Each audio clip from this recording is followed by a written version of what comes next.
And he was gay, wasn't he? No kidding. You think? Yeah. You think? Thought he was the best kisser. I said pretty well. All of them, but him. Oh, I thought you said all especially. Oh, all of them. But yeah, I'm not that particular. Did you have to kiss him in a movie? I think I did. You think you've seen how Hollywood deals with heartbreak? The dark sunglasses, the careful words from publicists, the quiet asks for privacy scrolling on news screens. But what's going on right now with Shirley MacLaine is totally different. It's not polished, and it's definitely not practiced. When a woman who's spent 70 years in this business and is now 91 years old picks up the phone and speaks straight from her heart, you pay attention. Shirley isn't just talking about losing Rob Reiner. She's breaking the quiet about the things that happened in the weeks before it all fell apart. And what she's saying has turned the whole story upside down. This wasn't a planned press conference, and there were no flashing cameras or red carpets. It was a raw, honest talk straight from her home. And her words have sent big shocks through Hollywood's close group of big shots. People who thought they knew exactly what was happening in the Reiner house. Shirley didn't sound sad or far away. She sounded angry, like a woman who's done hiding behind nice words and fake smiles. She made it clear she's tired of covering up the messy truth that powerful people try to hide. And then she dropped the real big news. Shirley said, plain and simple, that what happened to Rob Reiner wasn't just a bad ending. He was wonderful to me. I really had fun with him. Absolutely right. He was a great guy. Great guy. She claimed he was targeted inside his own home. And the scariest part, according to her, he saw the danger coming, but refused to face it. Blinded by a kind of trust that no parent ever wants to question. You've got to understand the connection here. Shirley MacLaine and Rob Reiner weren't just Hollywood friends who knew each other a little. They were old school. They came from that time when loyalty was tested through real-life stuff, not likes and hashtags. These two shared a creative energy that came from years of working side by side, moving in the same tight political and social groups. Both were doubtful about fame, yet they really believed in the magic of telling stories, the kind that touches your soul. But don't be fooled by Shirley's talk of spiritual stuff and past lives. She's super sharp when it comes to reading people. Yesterday, she told close people that the last time she saw Rob, about 3 weeks before everything went wrong, something in him had changed. He wasn't the lively, loud man everyone saw on TV, supporting causes and telling jokes. He was shrinking. Shirley said that's the exact word she used. She described sitting with Rob and Michelle in their home, and the mood was so heavy it felt like the air itself was pressing down. He gave me a rough time.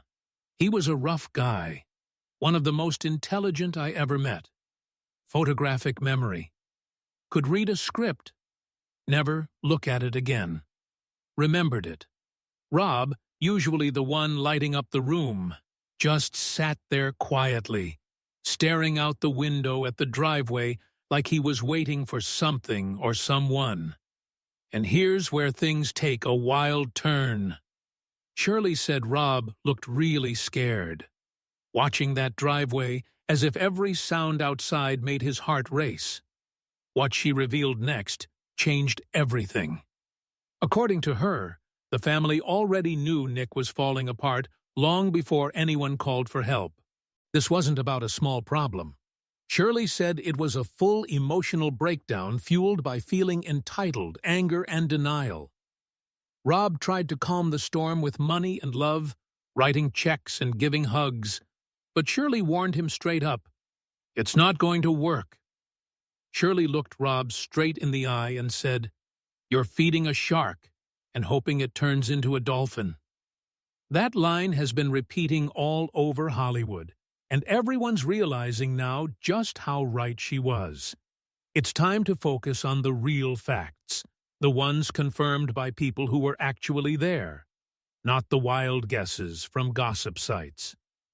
The story that Nick Reiner suddenly snapped just isn't true.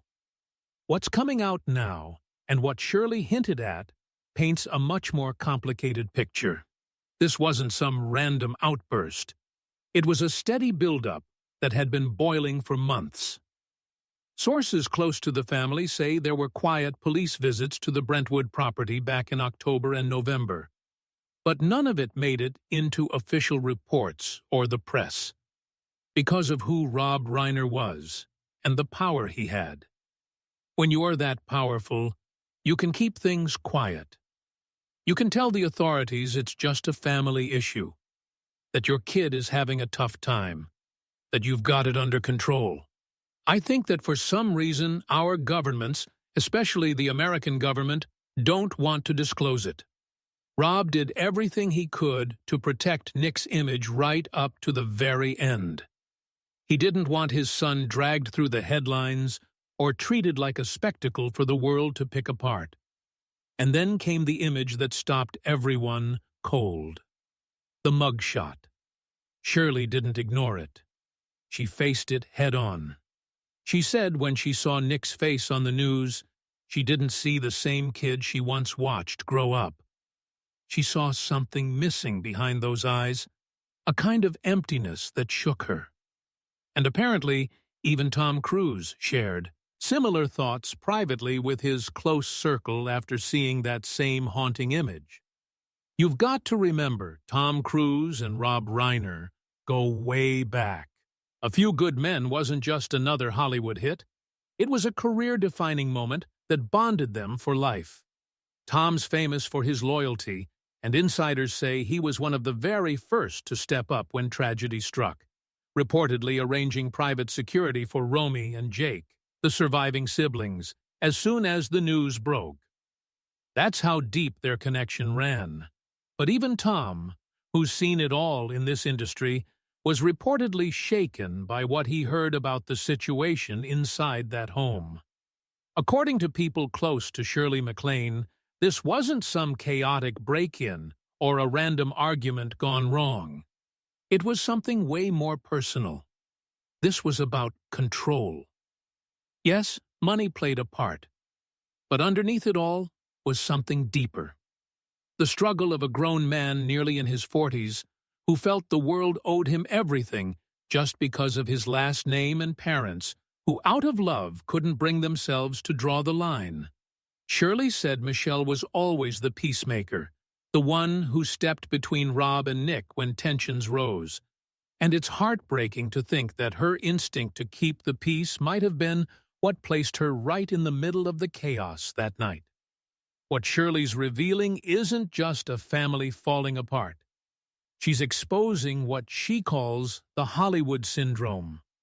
None of that is hard evidence, but you know there's something there.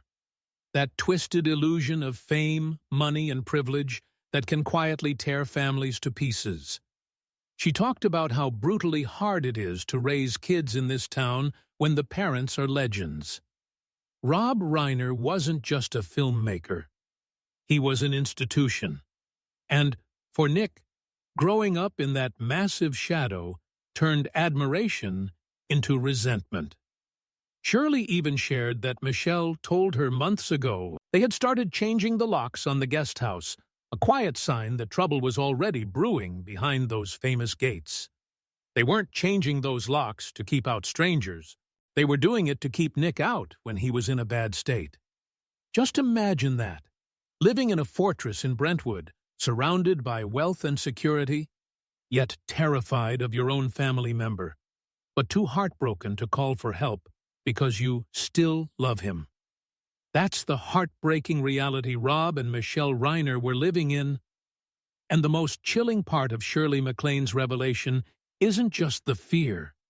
It's the silence from the people around them. Shirley didn't hold back. She called out the enablers, the agents, managers, and so-called friends who, according to her, knew Nick was acting out, who heard the threats and saw the warning signs, but stayed quiet. They kept inviting him to parties, hyping him up, and treating him like a misunderstood artist, when deep down they knew something was very wrong. They didn't want to get involved, didn't want to risk their connections. And that silence, Shirley said, is exactly what let things spiral out of control. At 91, Shirley's done protecting Hollywood's image. She's calling it like it is. She said, "We watched this boy fall apart, and we all politely looked away because it was uncomfortable to talk about at dinner." That line hit hard. She's exposing the unspoken rule in Hollywood. When someone powerful's family is in crisis, everyone pretends it's fine just to keep the peace. Now, the legal side of all this is already heating up. The family is shattered, and the courtroom battle is set to be intense. Alan Jackson, a top defense attorney, has taken the case, and you don't bring him in unless things are serious. Reports say he's gearing up to argue that this was a mental health breakdown, claiming Nick wasn't fully aware of his actions. But Shirley isn't buying it, and apparently neither is the district attorney. She's standing firm, saying this wasn't just confusion or impulse. It was a pattern everyone chose to ignore until it exploded. The city is buzzing tonight, and not just with gossip, but with disbelief. The case surrounding Nick Reiner has turned into one of Hollywood's most closely watched courtroom dramas, and insiders say it's only getting messier by the hour. The Reiner family's long-standing reputation for integrity and kindness has been flipped on its head, leaving everyone asking the same question. How could this have gone so far without anyone stepping in? Not even, well, I can't say worst or better because I will say one thing. Since the corporate mentality took over the studios, now they're all into branding, as you know, with Marvel this and Spider that and whatever. Shirley MacLaine has now become the unlikely voice of truth in this chaos. She's reportedly fielding calls from journalists, old friends, even studio execs, all of them desperate to know what else she's holding back. And according to people close to her, Shirley has no plans to stay quiet. She's told friends she's done protecting the image of people who let things slide because it was easier than facing reality. That kind of talk has Hollywood's elite in full panic mode. Meanwhile, whispers from inside the courtroom reveal that Alan Jackson, the defense attorney, is preparing to lean heavily on the mental health story. But the prosecution isn't backing down. Sources say the district attorney's office is quietly gathering messages, emails, and recordings that may show Nick had a clear sense of what he was doing. The idea that he didn't understand his own actions is starting to fall apart, and fast. What's even more shocking, several Hollywood insiders, including a few former friends of Rob Reiner, are now coming forward with stories of tense encounters and quiet interventions that were swept under the rug. These aren't tabloids talking. These are people who were in the same rooms at the same dinner, watching the tension rise while everyone else smiled for the cameras. And Shirley is standing tall, refusing to be silenced. I've been in this town too long to let truth get buried under red carpet smiles. She reportedly said at 91, she's seen it all. And now she's tearing down the final wall of Hollywood's illusion, one truth at a time. The reports from that night are chilling, and while we're keeping it respectful, there's no denying what the evidence points to. The details of the scene suggest planning, not panic. You don't go through a series of deliberate actions and then try to clean up afterward if you're unaware of what's happening. And that's exactly what the forensic findings seem to show. Experts believe Nick Reiner made efforts to cover his tracks, which signals clear awareness and intent. It's a devastating revelation that's rocked even the most seasoned insiders. And in the middle of all this darkness, the only faint glimmer of hope comes from the support pouring in for Jake and Romy Reiner. Heavy hitters like Tom Cruise and others from Hollywood's inner circle have quietly stepped up to protect and guide them through this nightmare. But even that feels bittersweet, because no amount of fame, power, or wealth can erase what happened or fix what was broken inside that house. Shirley MacLaine said it best. All the influence in the world, all the awards, all the connections, none of it could stop a storm that had been brewing right inside Rob's own living room. That truth hits hard. It's a reminder that even Hollywood giants aren't immune to pain behind closed doors. When Shirley talks about Rob now, it's with a deep spiritual tone. She said she believes his soul stayed in that home because he thought his love could heal what medication and therapy couldn't. He truly believed he could fix what years of addiction had damaged. It's the tragic flaw of a good-hearted parent. The belief that love can shield you from everything.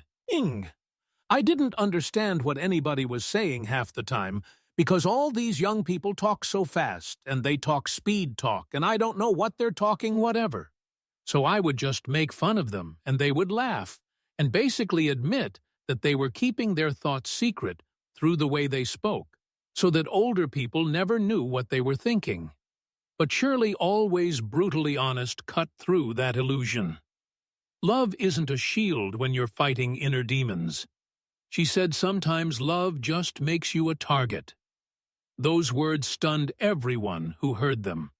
And now, with the police timeline under scrutiny, showing they arrived around 10:00 p.m., though the coroner's report hints things happened much earlier, the mystery only deepens. What investigators are piecing together now is absolutely haunting. It means there was a stretch of time where Nick Reiner was alone in that house with his parents, and nobody knows exactly what he did during those hours. Who did he call? Did he reach out to anyone at all? Rumors are spreading fast that he phoned a friend, someone known in Hollywood circles as a fixer, who might have advised him to disappear. If that turns out to be true, and someone really helped him cover things up, this entire case could explode into a massive scandal that shakes the whole industry.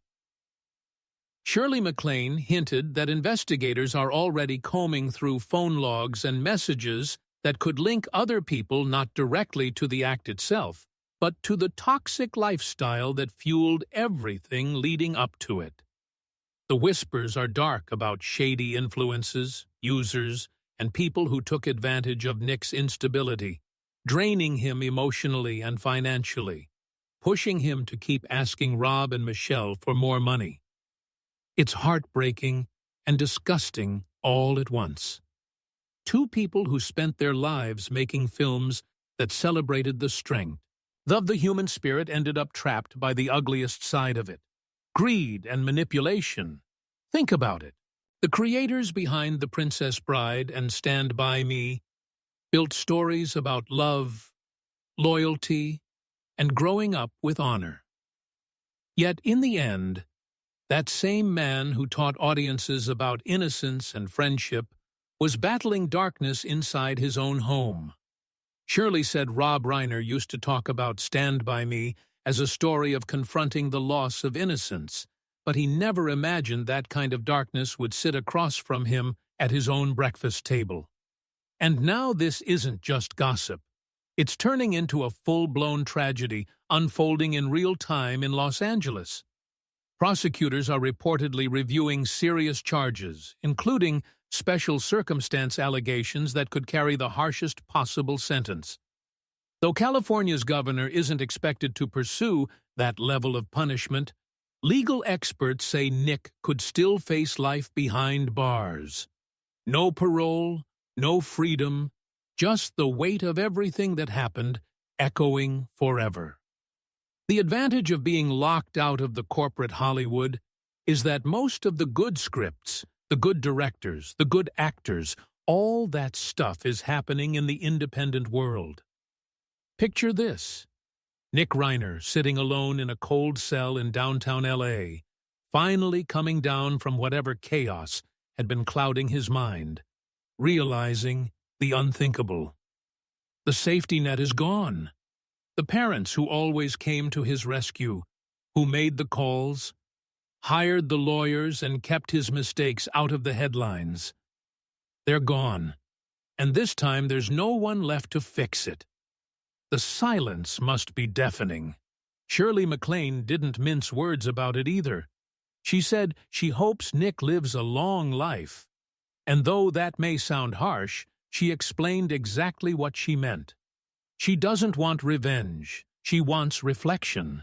She hopes he lives long enough to truly face the weight of what he's lost, to wake up every day and confront the consequences of his choices. For Shirley, this isn't about punishment. It's about karma. In her view, there's no running from what's coming next. Meanwhile, the Reiner family is doing everything possible to grieve privately. Jake and Romy are keeping funeral details out of the public eye, hoping to protect their parents' memory from the chaos of media attention. The industry, though, is collectively heartbroken. Tributes have been pouring in. Billy Crystal, Rob's lifelong friend, shared a message that fans described as absolutely gut-wrenching. But through all the tears and heartbreak, it's Shirley's fire that's cutting through the noise. She said, "What many have been afraid to admit, this wasn't an accident.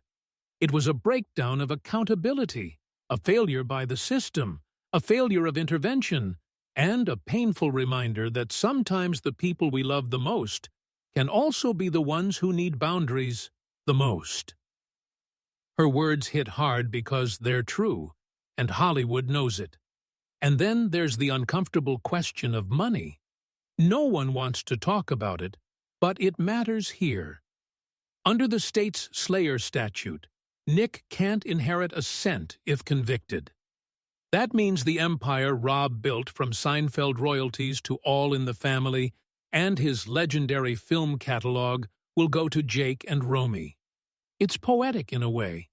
The legacy lives on, but only through the ones still standing strong amid the wreckage. But do you really think Jake and Romy want that money? Can you even imagine looking at that fortune without feeling the weight of everything it cost? Shirley MacLaine said Romy confided in her. She just wants the house gone. She wants it sold, torn down, erased from the map. She can't stand the thought of anyone ever stepping foot in those rooms again. And honestly, who could blame her? That house isn't just a property now. It's a reminder of heartbreak money can't ever fix. As the trial approaches in January, more and more of the truth is going to spill out. We're going to hear about the fights that tore the family apart, the failed attempts to step in, the late-night calls for help that never went anywhere. We'll hear about Rob Reiner trying to set boundaries, trying to show tough love, and how Nick pushed back every time. But through all that noise, Shirley's warning stands tall. "Don't see this as a sudden snap," she said. "See it as a slow-motion crash that everyone saw coming but was too polite to stop." That line cuts deep because it's real. Rob Reiner was a man built on belief. Belief in kindness, in democracy, in fairness, and above all in family. I mean, in my day when we were all younger, nothing like that happened. And these people really are up against a serious set of invasion of privacy rules. He genuinely thought love could fix anything. The cruel irony is that his faith, the very thing that made him who he was, may have blinded him to the storm growing right under his own roof. We didn't just lose a Hollywood legend. We witnessed the collapse of an entire legacy, one destroyed by untreated pain and unchecked privilege. And then, as if to freeze the room, Shirley ended her conversation with something that silenced everyone listening. She said softly, "Rob's fine now. He's with the spirits. He's with his father, Carl. He's at peace. It's us, the ones left here, who have to figure out how to forgive. And I don't know if I can. No PR spin, no scripted comfort, just raw human truth, the kind that makes you stop, breathe, and realize how fragile everything really is. In the end, it's just an old woman, Shirley MacLaine, who lost one of her dearest friends and is furious that it ever came to this. And maybe, just maybe, that anger is the most respectful way to honor Rob Reiner right now. She's doing what he always did best, telling the unfiltered truth, the kind he would have written into one of his powerful scripts. No sugar, no Hollywood polish, just honesty that cuts straight to the heart. The investigation is still unfolding, and each day another piece of this breaking puzzle falls into place. But the picture that's forming isn't one of fame or scandal. It's one of pure, raw sorrow. Reporters, fans, and old colleagues are watching, not out of morbid curiosity, but because they owe it to Rob, Michelle, and the family to see this through until real justice is served. This isn't a movie. There are no retakes, no second chances, no rewritten endings. For the Reiner family, the credits have already rolled on the good years, leaving behind only this heavy, haunting silence. And what lingers most isn't the media chaos, the police tape, or the headlines. It's the haunting image of Rob Reiner just weeks before, standing quietly by that window, waiting for his son to pull into the driveway, and feeling fear instead of joy. That's the picture that stays burned in your mind. That Shirley says is the real tragedy, not the spectacle, not the fame, but the moment a father's love turned into dread. It's that image she refuses to let fade away. Because if the world forgets that moment, then we've learned nothing at all. Just when everyone thought Shirley MacLaine had said all she was going to say, she dropped another bombshell. This time, one that's tearing what's left of the Reiner family apart. In her latest conversation with friends, Shirley didn't hold back. She's now openly accusing Nick Reiner of being motivated by greed. He wanted the money, she said bluntly, and he wanted it now. That single line has Hollywood gasping. Because if Shirley's right, then everything about this tragedy takes on a much darker twist. According to Shirley, the tension in the Reiner home had been simmering for months. And it wasn't just about emotional turmoil, it was financial. Sources close to the family claimed Nick had been pressuring his parents for access to more funds, insisting he deserved a bigger piece of the empire that Rob Reiner built. And, while Rob tried to keep peace, Michelle reportedly grew more uneasy about how far their son was willing to go. You know, he does give me credit for inviting him and making sure he was in the movie, but he could not deal with the pantyhose of all the women that he was dating. He said, "How do you get those things off fast enough?" So, we had to go through a rehearsal once. I didn't do it with him, but I went through the different moves how you take. Shirley said Rob thought he was helping his boy find his way, but Nick wasn't looking for a way. He was looking for a payout. And now, in a twist nobody saw coming, Romy Reiner, Nick's own sister, is speaking out. Insiders say she's furious, not just heartbroken, but enraged. In a tense conversation overheard by family friends, Romy allegedly said he wanted the money, not the family. He thought Dad's name meant a free pass for life. And now, look what's left of us. That quote alone has ignited a storm online as fans rally behind her bravery for saying what others were too afraid to admit. Shirley's standing firmly by Romy's side, calling her the only one strong enough to say what everyone's been whispering. She believes the truth about the money, the entitlement, and the manipulation needs to come out, no matter how ugly it is. Hollywood insiders are already predicting that this next phase of the investigation could expose financial documents, family trust records, and shocking arguments that might prove Shirley's claims aren't just emotional, they're factual. The Reiner legacy isn't just fractured now, it's split wide open, and the truth about what really drove this family to collapse is only getting messier by the day. The fallout from Shirley MacLaine's latest claims has sent shockwaves through Hollywood. What started as a family tragedy is now unraveling into a full-blown scandal that's gripping the entire industry. Insiders say the Reiner family's inner circle is on the verge of collapse, with lawyers, friends, and even former colleagues taking sides. Some are backing Romy Reiner for speaking out, while others are desperately trying to contain the chaos before it gets worse. But it might already be too late.